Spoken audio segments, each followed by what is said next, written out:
Welcome back to It's Not Normal, the podcast, episode 50.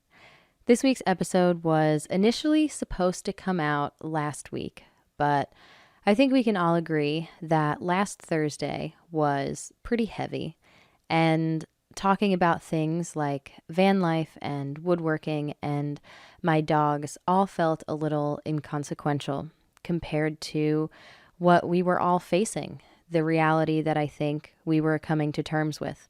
And so I decided to postpone it until this week, just so that I and you had time to process everything that is going on.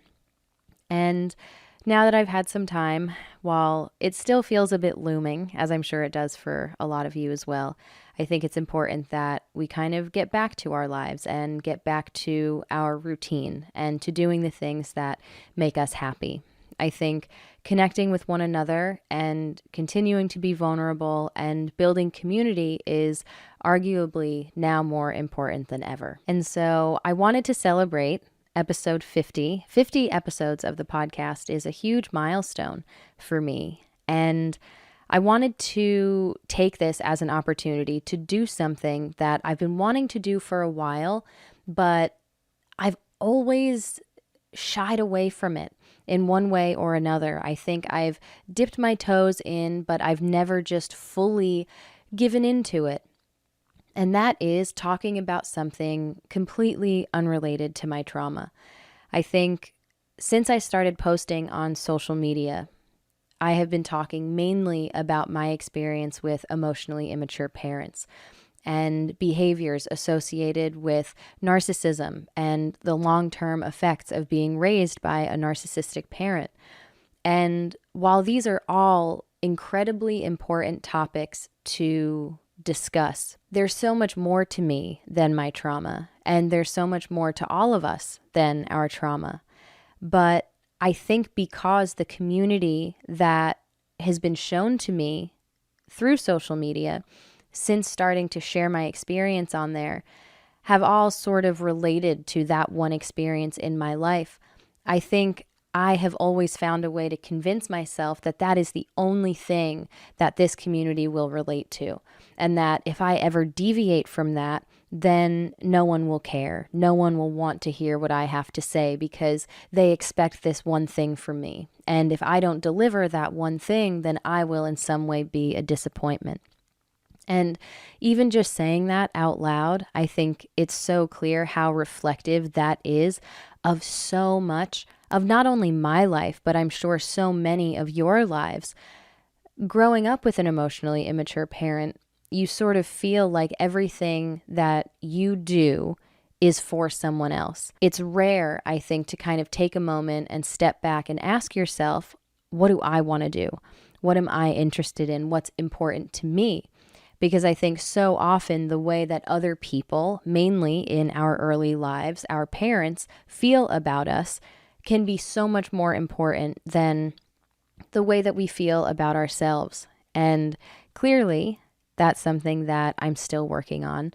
But again, I thought that this would be a really great opportunity to kind of step outside of this box that I consistently put myself in, and to talk about different aspects of my life that are pretty unrelated to my trauma. And I think something that's important to mention is that being raised by an emotionally immature parent really does inform a lot of my personality and my identity and the way that I have lived my life and the different challenges that I've faced. And so even in talking about these different aspects of my life, these different experiences or perspectives, I think it'll always sort of make its way in. It'll always have some sort of an influence because of how much of a part of my life it was. And so that being said, I'd like to dive right into it. And I want to thank everyone who took the time to think of and submit a question for this week's episode. If I don't get to all of them, I will either post a short form video on Instagram or maybe do another episode like this sometime soon. But let's get into it. The first question: how do you work on dreams, career, etc.? We need a plan for how to do life. When I saw this question, it made me really happy because there is so much more to life than just mental health. Mental health plays a huge role in everything that we do, but it's just one aspect of our lives. And so I feel like this question kind of fit perfectly with the theme of this episode. And that's kind of why I wanted to start off with this question. So I think my dreams have evolved over the course of my life, which I think is very natural. I think it's normal for us to have different dreams throughout childhood and our teens and as we move into adulthood. I think our interests are different and we're exposed to new people and to new experiences. And I think a lot of those things can sort of dictate how we want to live our lives. But when I was younger, I think my dreams were a lot more traditional. I think I dreamt of living a life very similar to the life that I thought my parents lived. I wanted to grow up and get married and have kids and buy a house and get a job that I liked. And it all seemed very sort of straightforward. And as I've gotten older, I feel like the thing that I dream of the most is living a sustainable life. And that applies to mental health. That applies to physical health. I would love to be able to shop responsibly and to kind of do my part for myself, for the environment. I think in some ways my dreams have been simplified as I've gotten older because I do have a lot more perspective now than I did when I was younger. And I think it's much less about material things or these sort of objective surface level milestones, like things that you see people post about on Facebook. I think it's not so much about these individual moments as it is the way that you structure your life and the way that your daily routine makes you feel. I think if you're able to find yourself in a position where you wake up every day excited to do the things that you want to do and you're happy with yourself and the people that you surround yourself with, if you feel fulfilled, I feel like that is a dream come true for me. And I think it can be challenging to balance your dreams and the aspirations that you have and a career. I think whether we like it or not, money is important and we all need it to support ourselves. We need it to live somewhere. We need it to buy food. It's an inevitable part of life. And it can be so challenging to discover that work-life balance. I think, again, this is kind of one of those times when my experience throughout childhood bleeds into something like this, into my ability to develop and maintain a work-life balance with productionism and perfectionism and this need to achieve that so many of us feel. But I try to do things in life that will support me financially, that I also enjoy, that allows me to be creative, that allows me to be social and sort of tap into these different skills of mine. I think we all have different natural inclinations and abilities, things that are sort of underlying that if we foster can really flourish.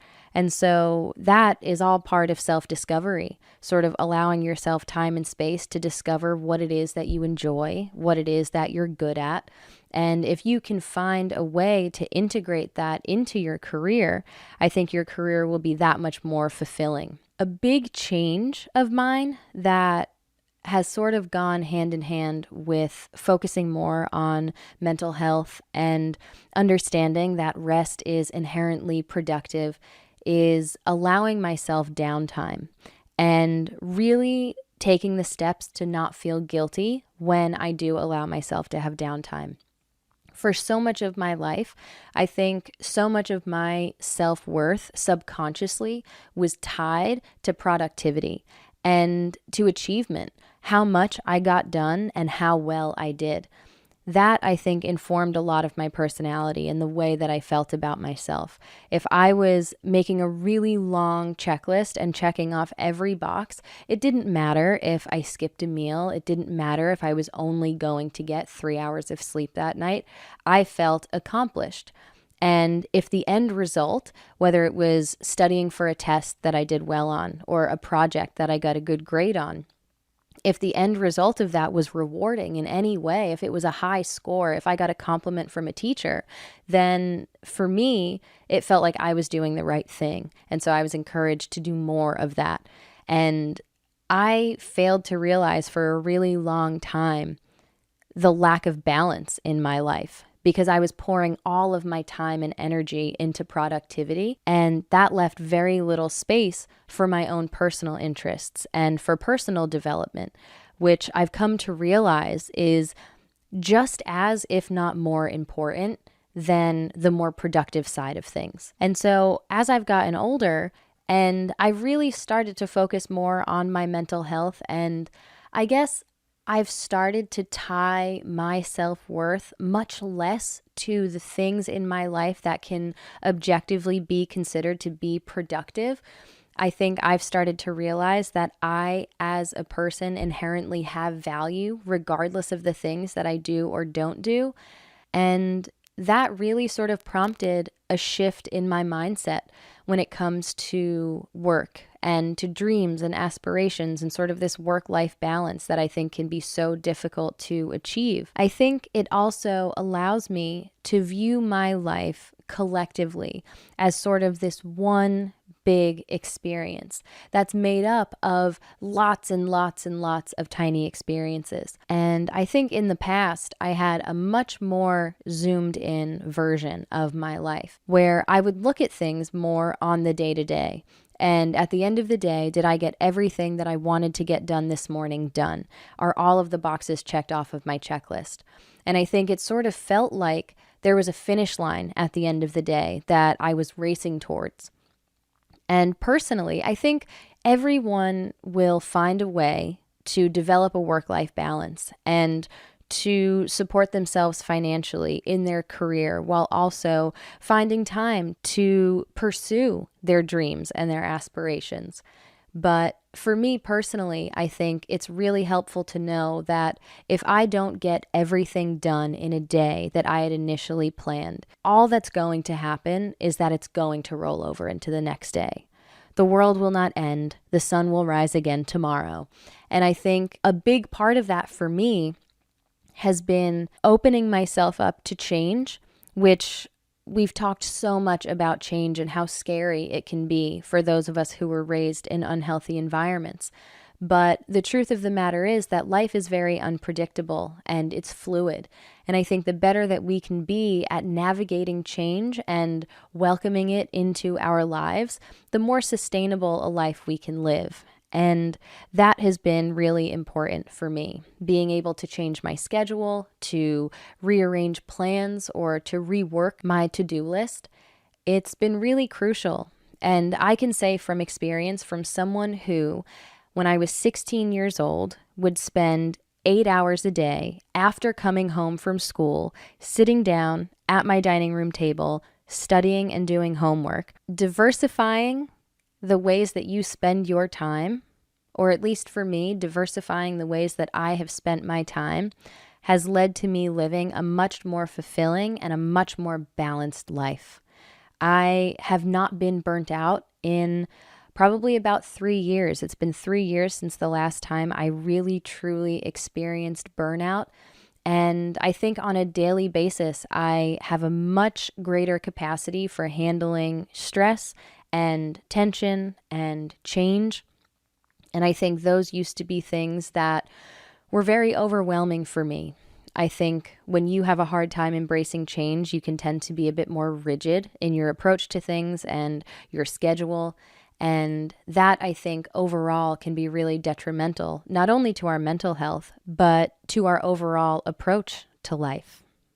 And so, to summarize all of that, I would say do your best to figure out how you can live a balanced life and understand that your dreams and aspirations, your hobbies, and the things that you're passionate about are equally as important as your career, as the productive things that you do to support yourself financially. This is especially for everyone who's listening who was raised by an emotionally immature parent.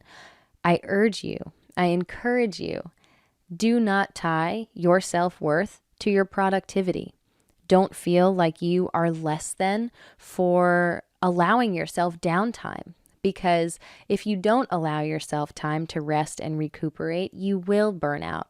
And eventually your body will tell you, you need to take a break. And chances are, when that time comes, it'll be much more difficult to bounce back than if you were to just allow yourself work in some downtime into your daily schedule if you have a hard time with that. That is something that I have considered and something that I've done before, where if you allot 30 minutes or an hour a day to doing absolutely nothing, there's nothing wrong with that. And that's something that would have been really beneficial for me to hear about a decade ago. And lastly, gosh, I feel like I could do an entire episode on this one question alone. I want to encourage you to listen to yourself. And again, this all kind of comes with self-discovery and allowing ourselves to try new things. But if you find something that you're passionate about, that you believe yourself to be good at, that you want to dedicate time and energy to, don't let anything or anyone get in the way of that, or to scare you, or for someone to come along and encourage you to pick the safe route or to do the traditional thing, the thing that they did. I think so often when we approach someone with a unique idea, maybe something that doesn't make sense to them, it can be scary, and they can kind of by default encourage you to do the thing that they did. Oh, why don't you just go to college? Why don't you just take the safe job with a good salary and benefits? Yes, it can be very simple on the surface, but if that's not the way that you want to live your life, that's okay. And there's nothing wrong with you pursuing an alternative path. Which kind of brings me to the next question, which isn't so much a question as it is a suggestion. Woodworking, exclamation point. I can talk for days and days and days about my relationship with woodworking. But it only seems fitting to sort of go back to the beginning and what sparked my interest in woodworking in the first place. When I was 8 years old, my parents were renovating my grandparents' house. And I was as involved in the process as I was allowed to be, whether it was painting walls or cutting tile or just being in that environment, I think was so inspiring for me. That, I think, was when I discovered that I really enjoyed working with my hands, and I loved seeing something come from nothing. I loved the idea that you could create a home. You could bring something into the world that wasn't there before with your own mind and your own hands. And that stuck with me. That was a really formative experience for me. And as I got older, I developed an interest in design. I have always been a nature lover. I am in awe of the world that we live in.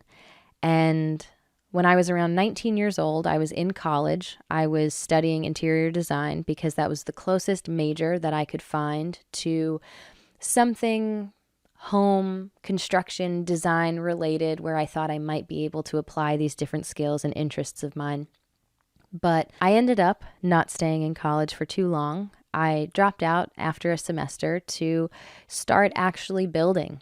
I started small. I was drawing and painting on tables that I picked up off the side of the road or built with some scrap materials in my basement. After dropping out of college, I felt this sense of enlightenment. And I don't know any other way to describe it because that's exactly how I felt in the moment. I don't think I'll ever forget that feeling, waking up the day after I dropped out of college and the world around me going on as normal.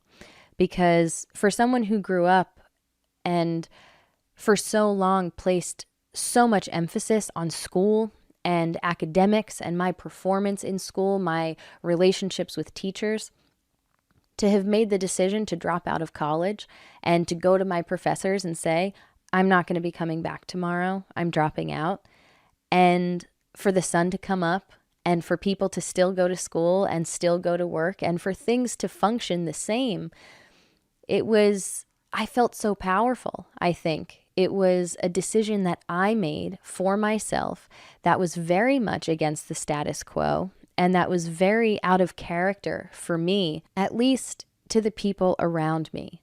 I think in a lot of ways it felt very true to my nature because I always felt very determined and motivated and able. I think despite everything that was going on around me on a personal level, there was definitely sort of an underlying sense of security that I had within myself. I think I always knew that I would make it work, whatever it was. I was determined enough to make it work. And so I felt really sort of enlightened, like I could do anything, like everything sort of made sense after that decision for me.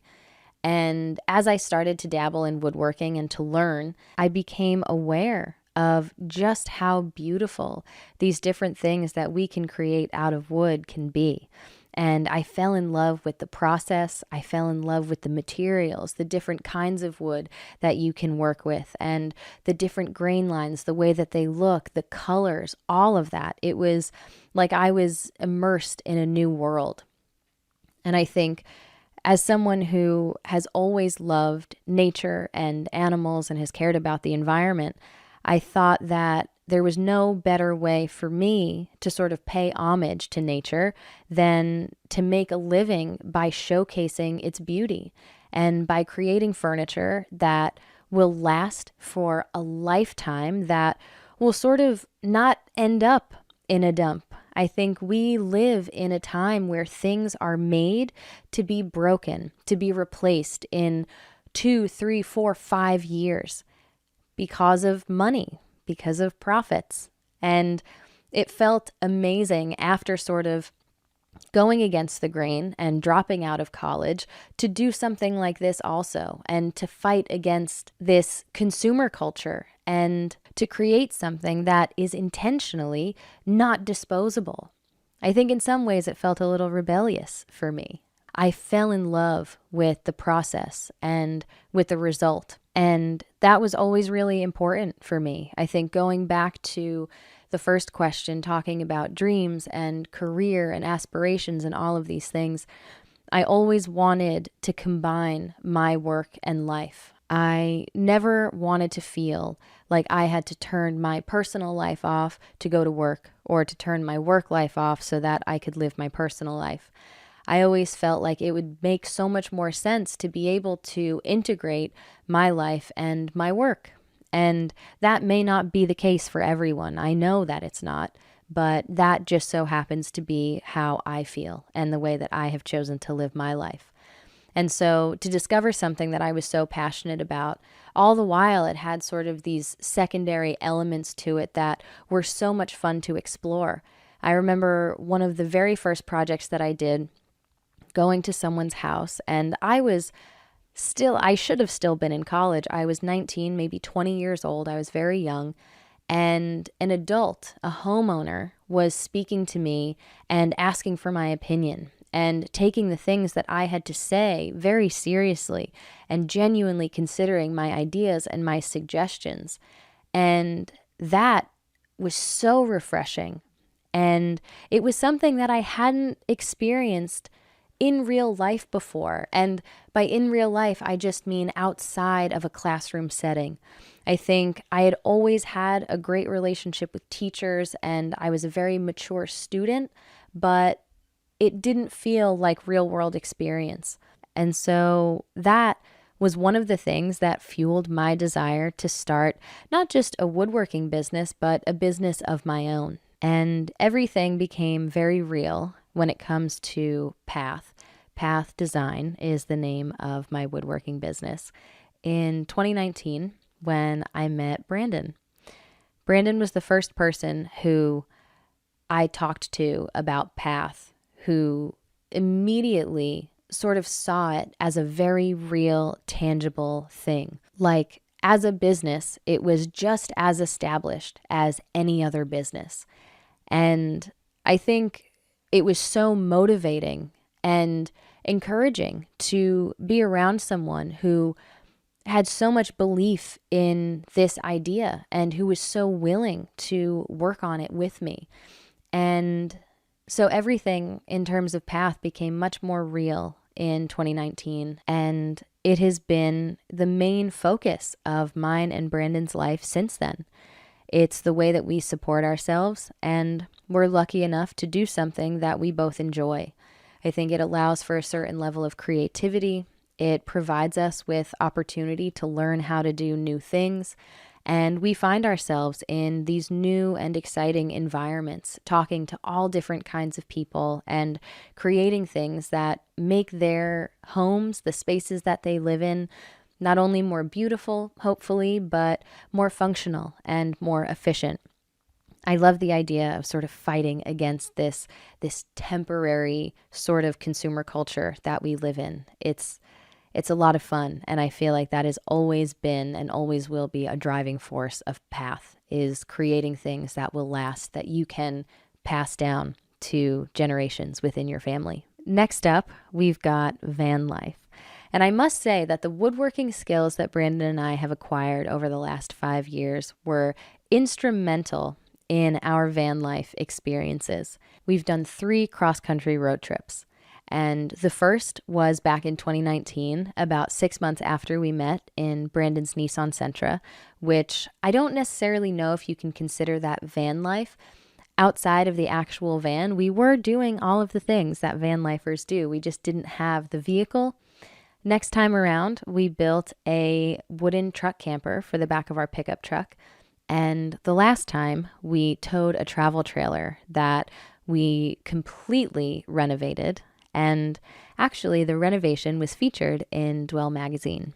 I will link that in the description to this week's episode if you're interested. Gosh, I don't even know where to start. I guess my inspiration for van life came not only from all of these super aesthetic photos and videos that I was seeing pop up on my Instagram feed back when I was 18, 19 years old, but there was a video by Jedediah Jenkins called Life Lessons from a 7,000-mile Bike Ride. And I don't know how this video crossed my path, but I watched it and I was so inspired by it. It really spoke to me. I think in the same way that I wanted to combine my work and my life, and I felt determined to sort of live my life on my own terms, this video sort of validated those feelings for me in a very real way. And he basically talked about how routine is the enemy of time. And routine is something that so many of us sort of fall into, and we may not even realize that we've been doing the same thing day in and day out until years have gone by. And he sort of argued that travel is one of the best ways to keep our brains awake, to break our routine, and ultimately to make the most of our time.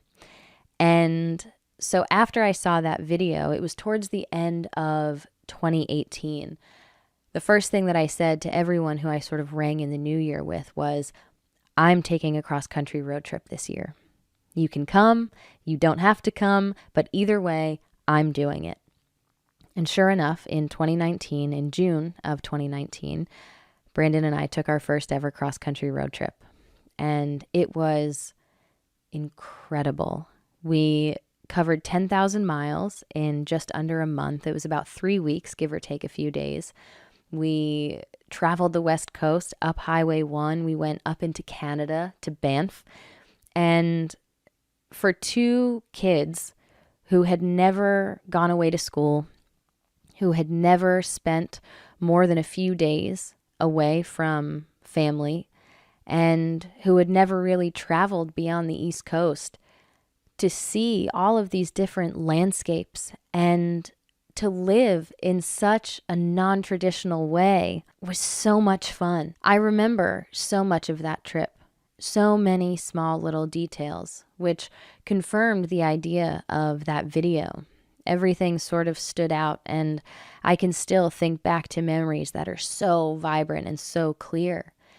But I think one of the other things that it showed me was that it doesn't necessarily matter your physical location. If you have problems in one place, you will have problems in another place. If you're happy somewhere, you'll be happy somewhere else. I realized that everyone, everywhere, is relatively similar. Everyone is waking up and going to work or going to school or committing some amount of time and energy to something. And they're having dinner and they're seeing their friends. They we're all sort of trying to figure it out, and it doesn't necessarily matter where we are. And I think personally, it was a decision that I made that ultimately, I think, allowed me to reclaim some of my own power in my own life, because it was a controversial decision, as I'm sure for those of you who have been listening to the podcast who know a bit about my story. As I'm sure you can imagine, it wasn't a decision that my parents wanted me to make, to travel without them and to go and see all of these amazing places without them. I decided to do it anyway because it was more important to me than making my parents happy. And so that kind of set a lot of different things in motion for me, I think, ideologically. And I felt new and alive and like my own person. Like no one knew me in these places. No one knew my parents or my history. I could do whatever I wanted and I could be whoever I wanted. And I realized that I didn't necessarily have to be in a new or different place to feel those things. And so coming back from that trip is when Brandon and I truly started Path. But we had that travel bug. We had that love for the road. And so 2 years later, we did it again. We had a bit more space that time around. We had adopted Brooklyn at that time, so it was 3 of us instead of just 2, which changed things logistically for sure. But overall, it was relatively similar. I think a lot of what you see on the internet when it comes to van life is sort of a glorified version of what you actually experience. There are a lot of stops in gas stations and rest areas. If you want to shower, if you don't have running water in a fully sort of decked out van, you might be showering at Planet Fitnesses. Baby wipes are essential. I will leave it at that for now.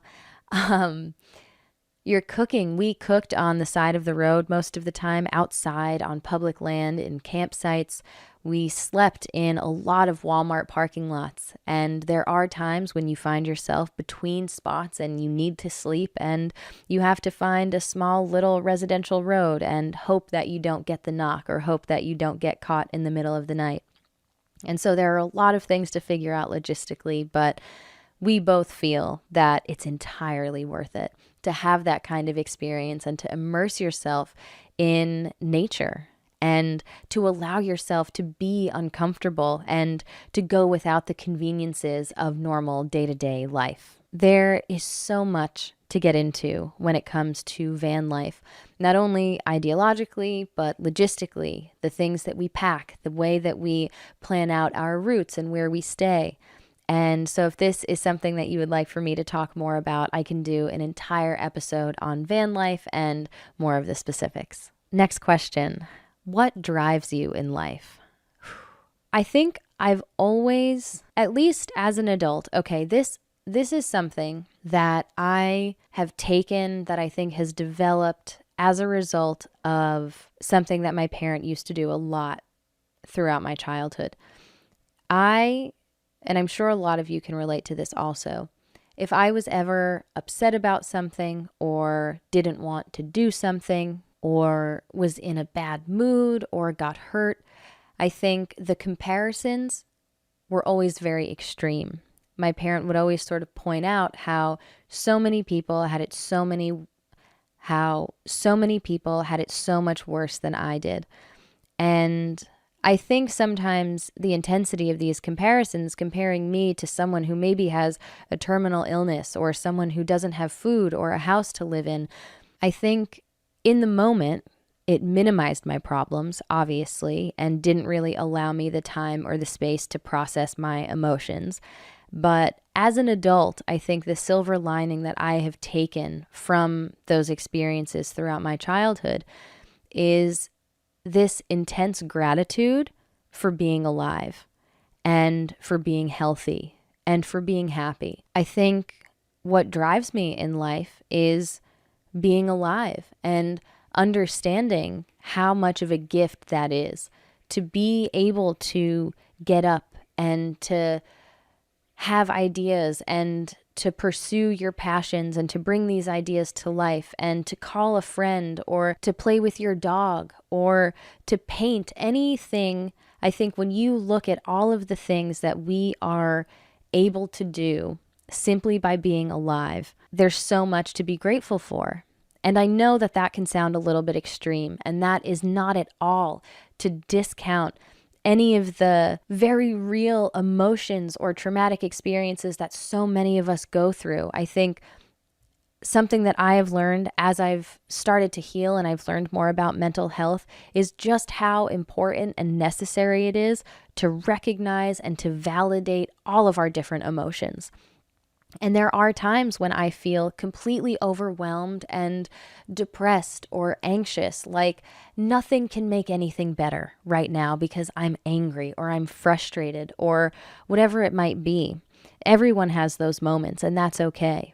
But I think when I think about what drives me in life, it's understanding that we all have a finite amount of time in this life, in this experience that we're all sharing. And so sometimes when I think about whether or not I want to do something, should I go out for a run today? Should I go out and play with my dogs because I have a lot of other things that I need to get done? I sort of find myself thinking about a time in my life when I'm much, much older, and maybe I can't get up and run, or maybe my dogs aren't here anymore. And I think about, what would I trade to be in this position again that I'm in right now? And I think more often than not, that gives me the motivation that I need to go ahead and actually do those things.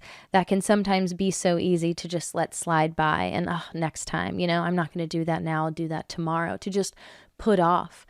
And so I would say being alive drives me, and the desire to make the most of my time and my relationships and the things that I have in my life to make the best of it all. I think on top of that, there is definitely an element of wanting to be a good person and wanting to be a positive influence in the lives of the people that I care about. And so taking an interest in their interests and being there for them when they need me, these are all things that really sort of feed my soul, I guess, not to sound too cheesy, but I think there are very few things that are more real in life than the experiences that we have and the people that we share them with. And even though they may not be the most tangible things, I think those are the things that more often than not are the most impactful. And so those are the things that drive me in life. All right, and now we've got a few shorter ones. Less philosophical, but equally as interesting, I would say. What's your favorite sport to watch and favorite sport to play? I would probably say that my favorite sport to watch is either baseball or football. I think I grew up playing baseball and softball, and so I think I have the deepest understanding of baseball as a game. And so I think for that reason, it's really interesting to watch. I think there's also such an energy when you watch football, and the time of year. There's something really special for me anyway about fall. And I remember, playing football in the fall as a kid and then coming in and, my cheeks would be so red and my nose would be cold. And my grandma would make this incredible tomato soup. And there were days where I would come in from playing outside in the fall and the tomato soup would be there. And I think I just have a lot of fond, not necessarily specific memories, but feelings that are associated with this time of year and watching football on a Sunday afternoon, sort of in comfy clothes under a blanket sort of thing. And so I think for that reason, I enjoy watching football, but baseball I definitely follow the most. I understand it the most, and so that's always really fun to watch. But I will say that when the Olympics roll around, it's a completely different ball game because I feel like there's so many sports that are available to watch. I love watching track. I love watching swimming. I love watching gymnastics. I feel like as someone who was an athlete growing up, I just love watching people compete and watching athletes, people who have dedicated so much of their lives to really honing and fine-tuning their skills at this one particular sport, I think it's so impressive and satisfying to watch. But personally, I love to play softball. I love to play baseball. I like playing basketball. I wouldn't say I'm as good at basketball as I am softball, but I also really love gymnastics. And that's something that I have been trying to find a way to get back into as an adult, which as a 27-year-old feels it doesn't feel strange to me personally to want to do that, but I feel like finding adult gymnastics classes is a little bit more difficult than finding gymnastics classes for kids. And so I've been trying to find a way to work that back into my life because I started gymnastics when I was 8 years old. And again, for anyone who has been listening to the podcast for a while, that time in my life is sort of what I think about when I think about a version of me that is the most similar to who I am now. I think 7, 8-year-old me was the most independent and the most confident that I would be probably for the next 10 years after that. And so gymnastics definitely sort of marks that time in my life for me. It's one of the things that does. And it was a great way for me to be physically active. And I would love to find a way to incorporate that back into my life now. I think this is sort of a side note, but one of the things that I think can be challenging for a lot of us is how active our minds can be. This is something that I have definitely dealt with that has been a challenge for me. Mind racing and intrusive thoughts and perfectionism, productionism, hypervigilance, all of these different things sort of balled into one. I think it can sometimes drain your energy mentally. And something that I have found that playing sports or being physically active in any way does for me is it sort of forces me to focus on the task at hand, on what's right in front of me, because I'm physically exerting myself. And so my attention and focus is on the ways that I'm moving my body and the things that I need to be paying attention to play this sport or to move my body in a way that's safe if I'm flipping or doing anything like that. And so I think in a lot of ways, physical activity can be very similar to journaling for me, where it allows me to kind of quiet that voice inside my head, to slow my thoughts down. And so, yeah, I think sports in general can be a really great outlet. All right, next one. Most painful tattoo, least painful. That's a great question. I haven't spoken very much or at all about my tattoos, but I would love to. I might do a full tattoo tour if that's something that you might be interested in. I've got about a dozen tattoos, give or take, and the most painful, I would say, was actually inspired by my first cross-country road trip and that video, Life Lessons from a 7,000-mile bike ride. On the inside of my arm here, I have a bicycle with a couple of different scenes in each of the tires. And that was definitely the most painful tattoo that I have gotten. I think just because of how close to my armpit it was, and it's the inside of my arm, so the skin is a little bit more sensitive, and it was really detailed, so it took about 3.5 hours to do. And my least painful tattoo, I would say, was maybe the butterfly on my leg. That's another one of my favorites, but tattoos for me haven't been, granted, I've only probably sat for about 3.5 hours because I haven't gotten any massive tattoos done. But tattoos for me have always sort of been a meditative experience. I feel like I've always enjoyed the process of getting them. And so it's never been unbearable for me. All right, next. And I think I'm going to be wrapping it up with this one. I think I've already talked for a little too long, but we'll wrap it up with, your style is so cool. How would you describe your taste in clothes? So I've had a really interesting relationship with clothes throughout my life.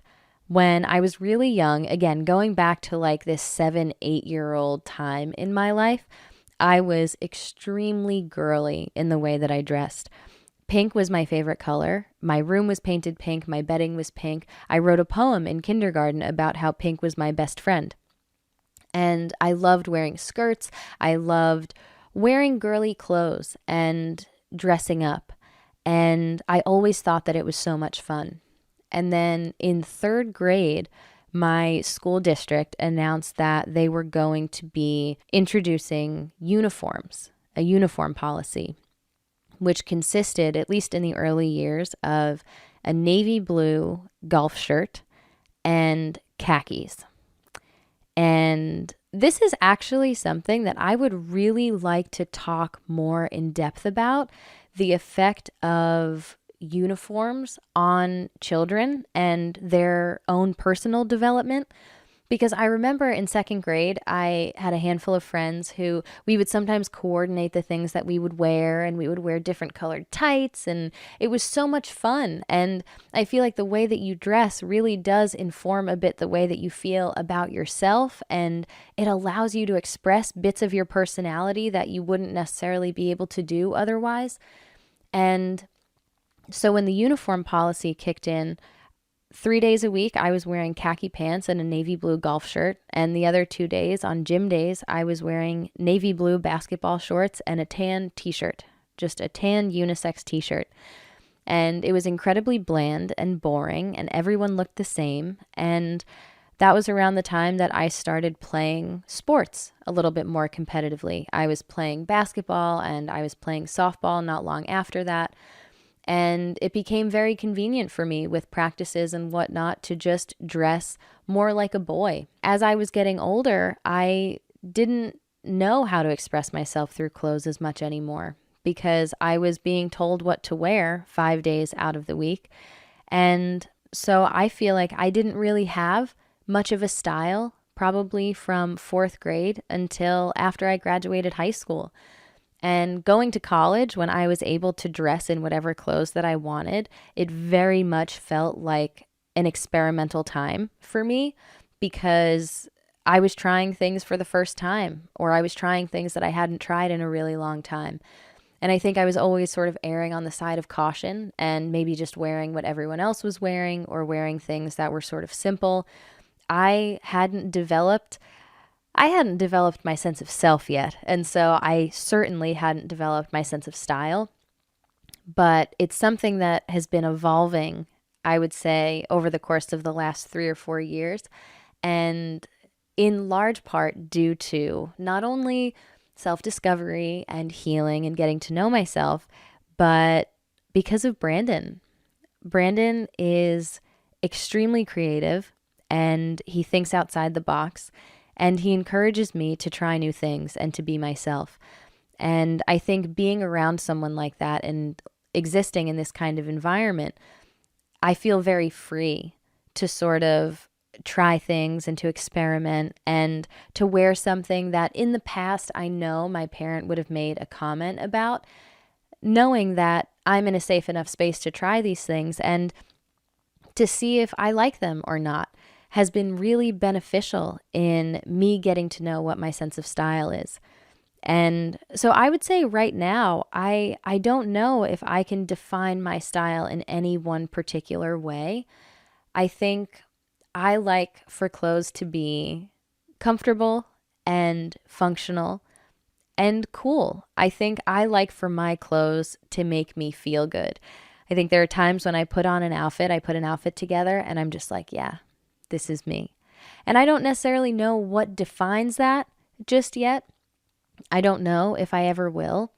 But something else that I'm moving towards, going back to this first question, living a sustainable life, is finding clothes that are sustainable, that are ethically produced, that will last me for a long time, that don't have any sort of microplastics in them that might absorb into my skin. And so my experience and relationship with clothes is sort of an ongoing journey, I would say. But that is also something that I would love to share a bit more about. I had a lot of fun talking about all of this week, and I hope that you did too. I hope you enjoyed listening to this and getting to know me a bit more, because there is so much more to me than my childhood, and so much more to me than the ways that my parents' unhealthy behavior shaped me as an adult. And I understand how important it is to talk about these things. And it's not something that I'm going to stop talking about, but I think it's something that I want to talk about in addition to other things. Because personally, I think I've come to a point in my life where I feel like I've done a lot of the work and a lot of the healing. And it's not something that I think I'll ever be done with, because I'm always going to be faced with new experiences and challenges in my life that bring to the surface something that I haven't thought about, or a memory that I have suppressed that now I have to process. But it's really important for me to start to feed these other sides of me and to sort of bring them back into focus. I think learning so much about emotional immaturity and narcissism and mental health, it was sort of like an explosion of knowledge and information that I was absorbing this time last year. And that was the focus of my life. And it has been for the past year. And it's been so beneficial to my understanding of my relationship with my parents and with myself and the people around me, the way that I approach work and rest and all of these different things. But I'm afraid that if I focus on it too much, then that will define me. And I don't want that alone to define me. And so this, I think, is the start, finally, of me pushing myself to start to share my stories, plural, not just my story with trauma, my story throughout childhood, because I have a lot of stories about a lot of different things. And I think I have to let go of the fear that the community that has shown themselves to me, that has been so kind and supportive, will disappear if and when I do that. I have to let go of that fear, because I know at this time in my life that this is the right decision to make for me. I'm ready to kind of learn new things and to talk about new things and different parts of my life. And so I have to let go of any sort of expectation or fear that I might have going into this, which is clearly easier said than done. It's taken me 50 episodes to get here, and I haven't posted on Instagram for the last week and a half or so because I've had ideas, but I've been so hesitant to actually execute them that I haven't done anything. And so I'm really going to do my best to change that, and I appreciate you all for sticking with me through this. So cheers to episode 50. I'm super happy to be here and very proud of how far we've all come. And I will be back next week with another episode of It's Not Normal, the podcast.